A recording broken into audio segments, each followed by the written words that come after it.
Thanks so much for making the time and to do this interview. How are you doing today? Very well. Just got home from Finland. So weird, huh? Yeah, it's a Yeah, bit we get an ironic. interview for Finland, and yeah, we just got home from Saari Helvetii, the festival in the island. Amazing, amazing experience. Very nice festival. Always great to play in Finland. It's yeah, for metal is one of the best places in the world, definitely. You're releasing your new album Opera in some weeks, and I guess with the album's themes and so on, I can imagine it must be very special for you to finally have it out there.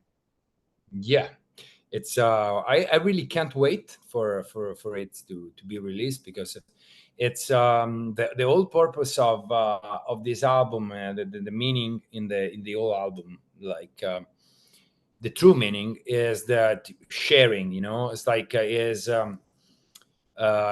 sharing every kind of emotions, joy, but also pain, and sharing concerns and fears. So so far, I had the opportunity to share all this with my close friends, of course, my family, bandmates, and in a way, I already made part of FLESHGOD fan base of the whole recovery process, because a lot of people, you know, kept me like kept writing me. I kept they tried to stay as close as possible during the whole journey, let's say, and that was great, and I'm very thankful for that. But now it's the big step. We were sharing for real with everybody. So it's uh it's a big day for me, and it's also like very close to the anniversary of my accident, because it's 21st Mhm. of August. So Yeah, I was gonna ask about that, like because I guess usually the label picks the date, but was it? And I know it's always Fridays, we so. wanted to we wanted to release it on the 21st of August, but for some weird rules and uh, industry, I would say, yeah, yeah. The industry released the albums technically on Fridays. So it's basically, you don't have a say on that. So it's just unfortunate that it's so close. But for me, it's the meaning. It's not the date that makes the difference. It's Yeah. still something very meaningful that is so close to that day. Yeah, it feels a bit symbolical as well, or at Yeah, least I don't know how you feel about it that, but is. It is, in the end, is a true rebirth. So uh, I will, think of that date as a new, birthday. So yeah. Well, it's I guess a rebirth for you, but also as for Flash God Apocalypse, since you haven't released like a new full-length album in so long. So how is yeah. the process to get into that? I was also when you released No, I thought that was going to be part of something more, but then obviously this happened. So were you initially starting on something else before you had the accident and then turned things around, or? No, we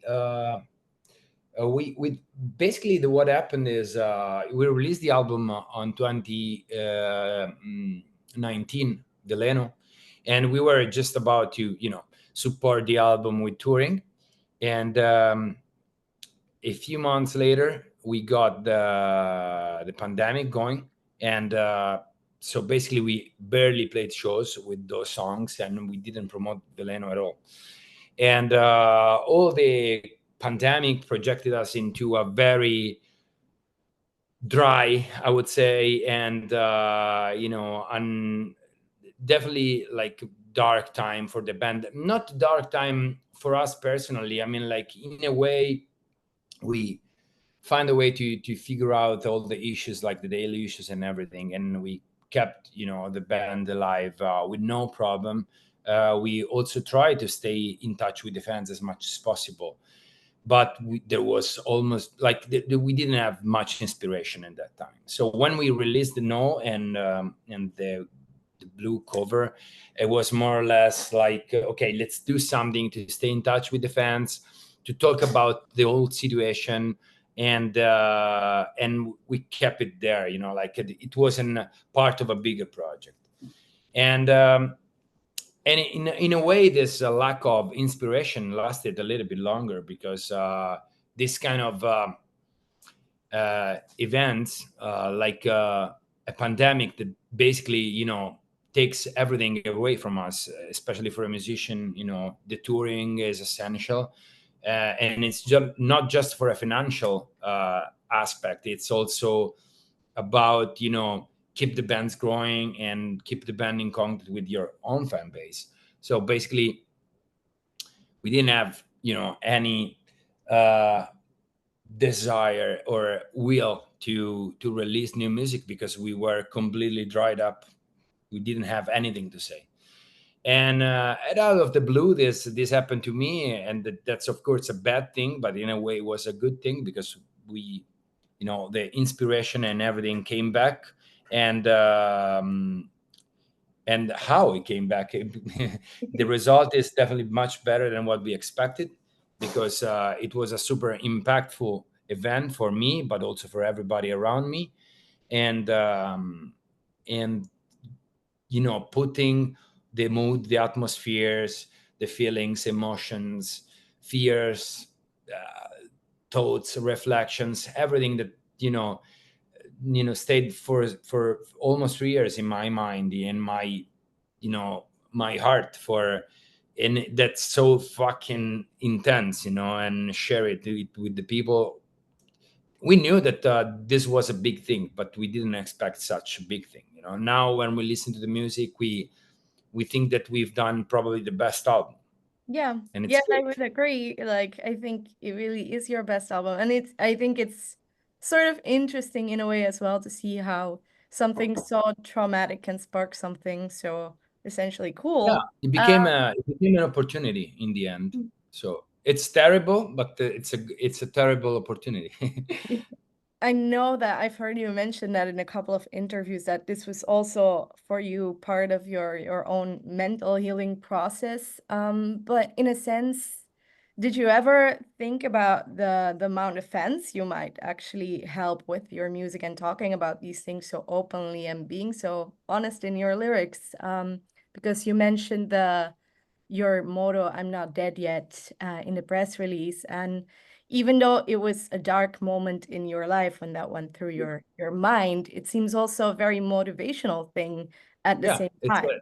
it's definitely the thing I'm more proud of. Like when we decided to write an album about this, at first there was a lot of back and forth, because you know, some days you feel great and you just want to share your progress with the world, but most of the time you think, you know, that you are just putting all your weaknesses and frailties and everything in personal life uh, under the spotlight. So it's some days I was up to that, and some other days I was like, ah, you know what, maybe it's too personal, maybe we shouldn't do it, especially because a lot of I never shared much of my personal life. But first of all, I found it very important for my own healing process. So selfishly,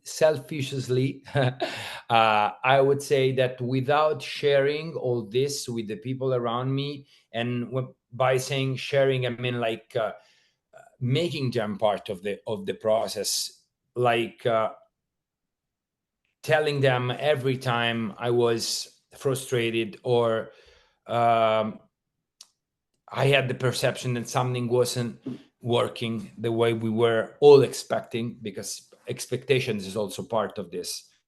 And every time I had very tough time to accept my new self, because of course this accident took a toll physically, not just mentally, but also physically, and this becomes mental problem later on. So all this was essentially you know, so good for me, for my own recovery. And while I was doing that, and I was starting sharing my progress on the socials, I've seen people saying, oh, you know what, that's what I wanted to hear today, because I was so low, or I'm going through like some very terrible moment in my life. I needed some encouragement words or whatever. And so the purpose of the album changed again, you know, like from something that was just about me and kind of sharing my pain with the people around, it became something like a message to everybody that's in, you know, this, who's struggling, who's you know, carrying a burden for any kind. Because yeah, the accident, it's the main, you know, thing, but it's just the starting point. Actually, you know, the whole process is described in the album, and that's what counts, you know, because it's where you see how humans react to what happens to the to you. And I wanted to share that process, because sharing that process means inspiring other people. And uh, and um, and the true message behind all the lyrics and the whole album is that everybody can make it, even when, you know, we think it's impossible. We can learn from others that you know, the most desperate situations can be fixed up just by the attitude that we have towards these kind of events. So it's yeah, it's been essential for my mental recovery, and I really hope that sharing this in detail is going to be important for anybody else who's facing the worst that life can bring, because sometimes it happens. Now, yeah, you're very open about you know, the accident in the lyrics as well. I think that there's a part in Blood Clock where you basically describe it word by word what happened to you. Yeah.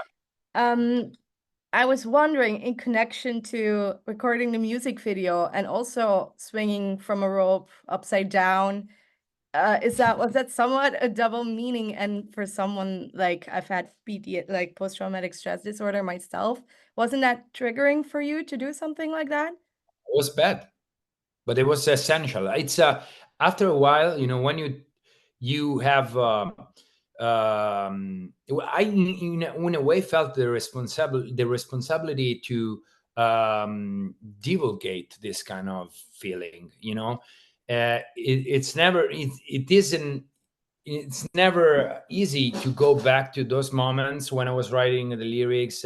I mean, like, it was easy because it's super authentic. So you just describe the thing, and the story is, you know, crazy enough to look great in the lyrics, you know. So you don't have to fabricate anything, but at the same time, you have to, you know, relive all these things, and it's never easy.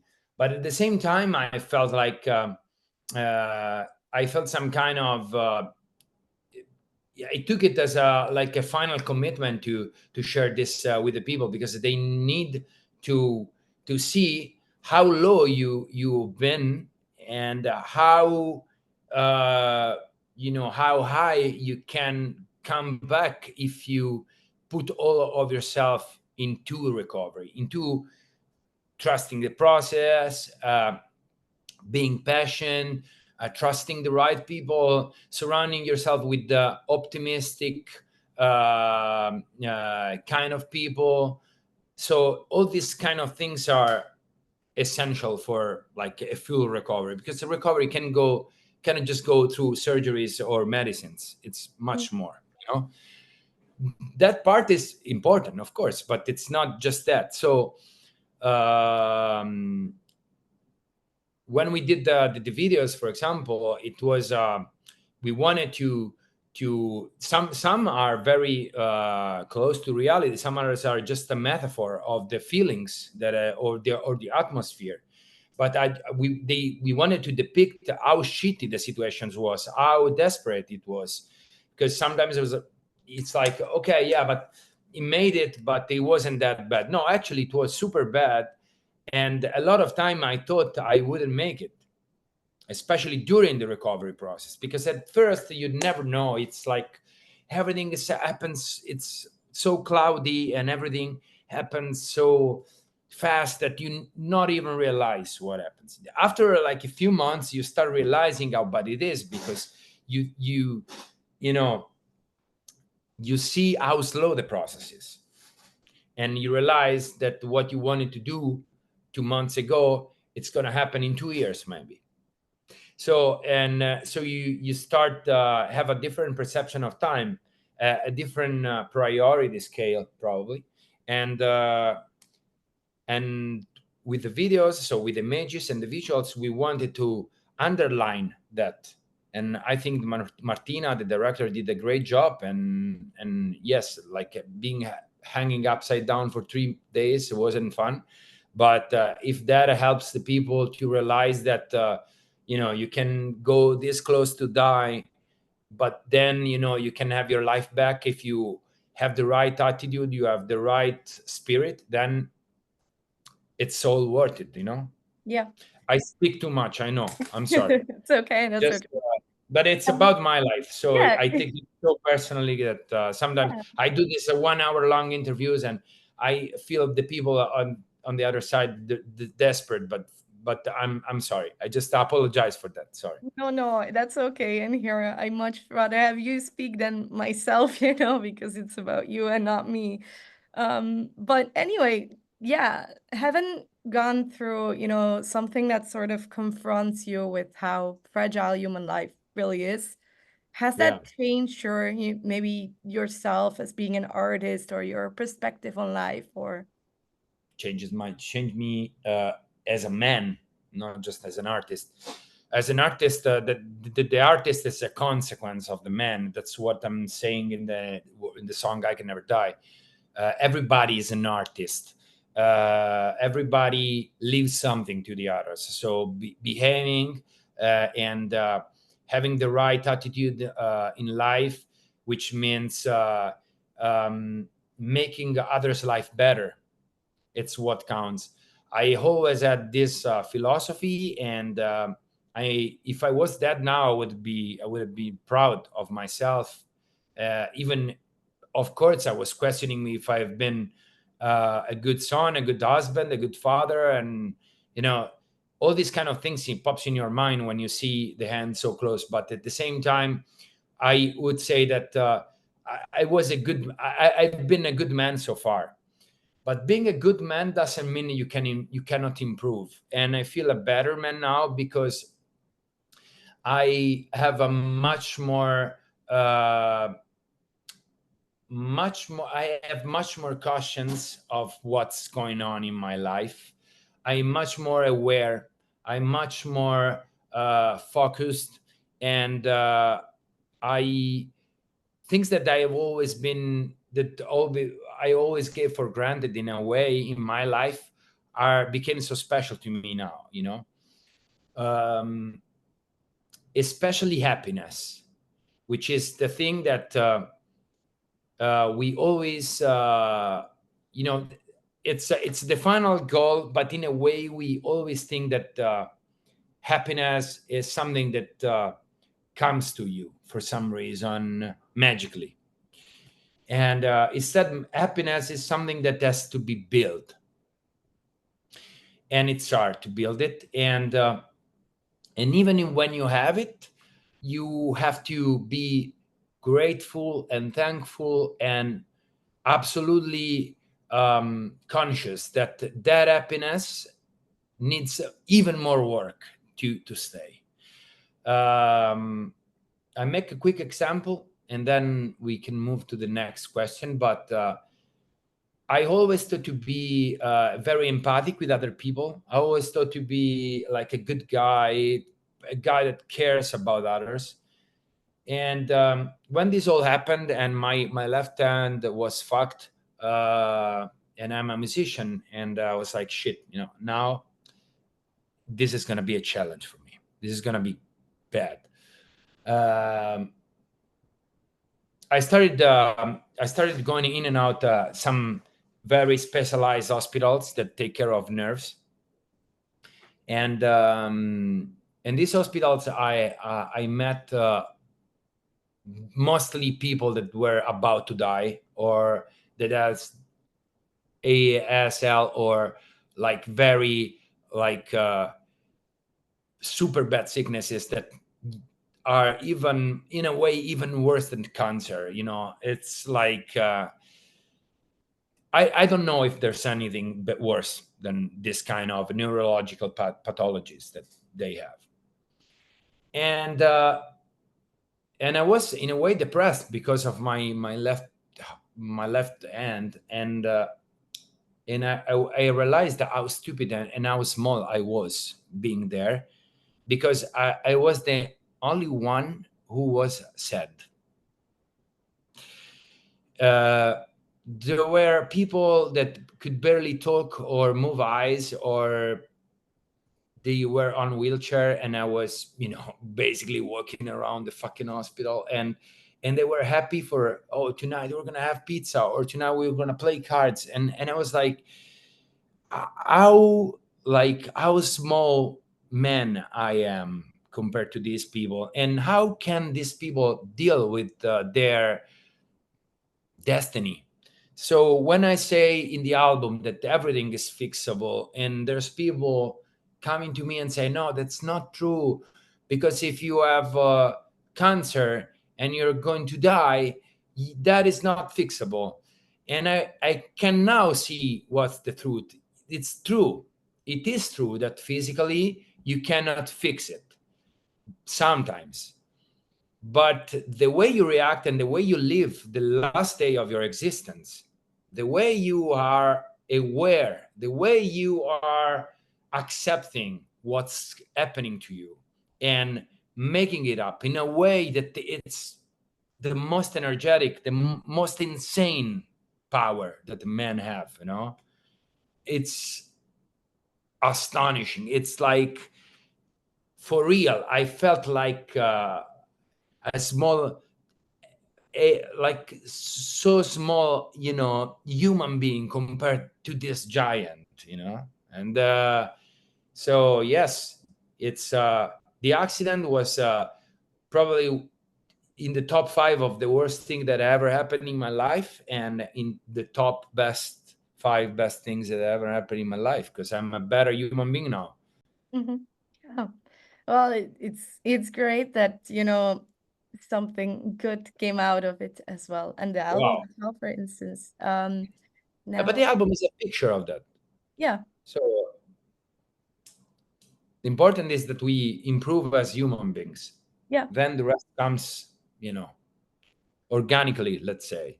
Well, the album is also structured in a way where it's a story that's told in the form of an opera with dialogues and everything. And I think that storytelling approach is also what makes it so good in the end. But is that something you initially thought of when you started the process, or is that something that came along later? Came along later, like pretty soon, but later, because I when I started writing about a little bit of the lyrics, or while we were writing the music, etc., we were looking for dynamics, and we were looking for.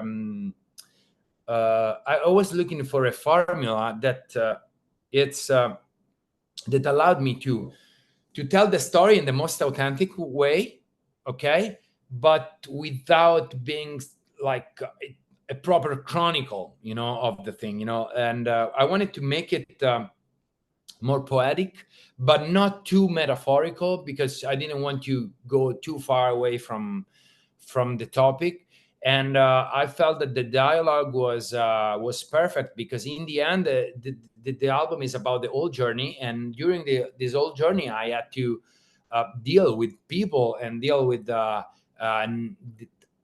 like real or unreal entities, and these unreal entities were still counterparts in my own, inner inner process.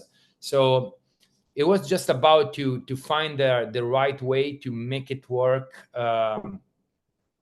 in a poetic way. And so yes, yeah, the idea of the opera is, and the dialogues, etc., is something that we applied to the initial idea of the concept, to make it more like effective, I would say, for the people, and also probably even aesthetically more interesting. Yeah. Yeah, well, and it fits very well with FLESHGOD Apocalypse aesthetics as well. Do you actually, living in Italy where that everything is also, around so old culture and stuff, do you actually listen to opera yourself? Yeah, we're big fans. we are like, that is the most treated and studied type of classical music and symphonic music here. So it's a bummer that the government doesn't invest enough on that, because it's amazing. Like, not too much time ago, I went to watch the Turandot, like, for example, and it was amazing. And it's and you see all these great actors and great singers and great musicians struggling because there's not like a proper market behind, and it's a waste of talents to me.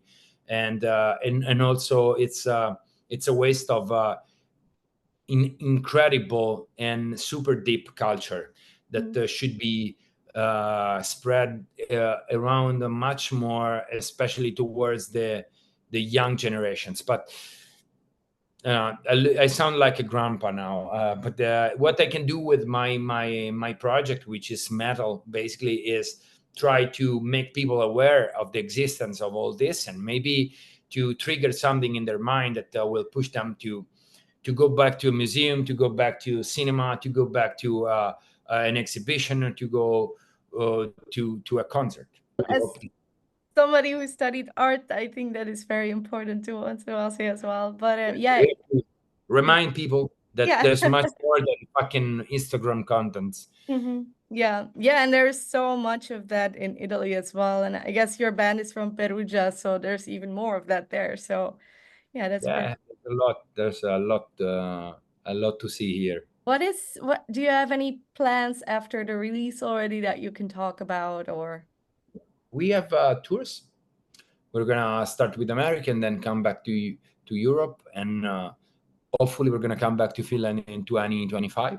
So yes, we have already plans to bring probably the biggest show we ever brought so far, because it fits so much with the album itself. So we're actually bringing the opera thing around in a very cemeterial and very creepy way, but it's gonna be I think a pretty entertainment experience to come to one of our shows for the next cycle. Like, let's say they call it promotional cycle.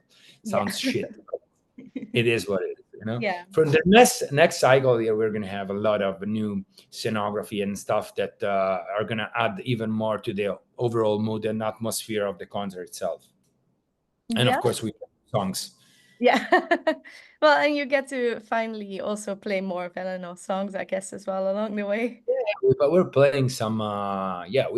We kept playing them, and in a way, we after the COVID, we found a way to just try to make up with the old gigs that we lost. Like nothing comparable, but still, at least we had the opportunity to tour and to go back to something that was close to something normal. Well, yeah, I think that's pretty much it for my questions, and I guess the time is almost up anyway. Do you have any last thoughts you want to share with your fans? I want to thank you. I want to thank all the Finnish fans, and I want to thank everybody that supported me throughout the whole recovery, that keeps supporting the band and keeps supporting me now. And my last, my last thing is that it's a recommendation in a way, like a final desire for me is that people will take a little bit 45 minutes to listen to the album and read the lyrics, because it's not opera is not a fast food music, and we just and it's not Instagram content, and we need for a second, especially if you're looking for some encouragement words and something that your soul can benefit from. I think it's a cool experience. It's a good journey that can be used for your own improvement, and your own recovery from whatever happened to you in life. So that's my final goal. So I hope so. And again, thank you very much for the interview, and thank you very much for spreading the word. It's much needed. We really appreciate it.